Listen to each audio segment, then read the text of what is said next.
मालेगावात 83,46,000चा गुटखा पान मसाला जप्त, 2 आरोपी फरार. मालेगाव.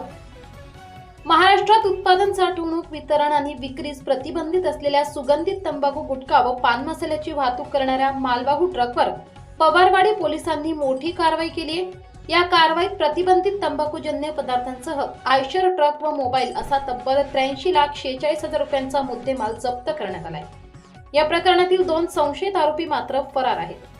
पोलिसांनी दिलेल्या माहितीनुसार 17 ऑगस्ट रोजी दुपारी 4:30च्या सुमारास मालेगाव परिसरातील महामार्ग क्रमांक 3 जवळ संशयित मालवाहू वाहनाची तपासणी करण्यात आली.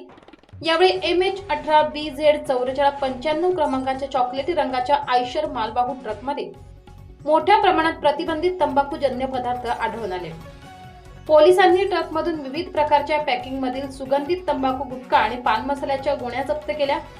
यासोबतच सुमारे 20 लाख रुपये किमतीचा आयशर मालवाहू ट्रक आणि 10,000 रुपये किमतीचा मोबाईल फोन असा एकूण 83,46,000 रुपयांचा मुद्देमाल पोलिसांनी ताब्यात घेतलाय.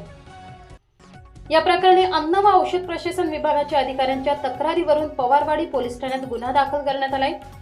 गुन्ह्यात अमजद खान, अजीज खान वय 42 वर्ष राहणार रतलाम मध्य प्रदेश आणि जालिम सिंग राहणार प्रतापपूर इंदूर मध्य प्रदेश यांचा आरोपी म्हणून उल्लेख असून दोघेही फरार असल्याचे पोलीस अहवालात नमूद आहे.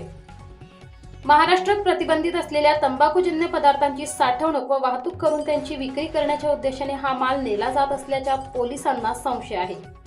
या मालाचा नेमका स्रोत कोणता, मालाचा पुरवठा कोणी केला आणि तो पुढे कोणाकडे पोहोचवला जाणार होता याचा तपास पवारवाडी पोलिसांकडून सुरू आहे.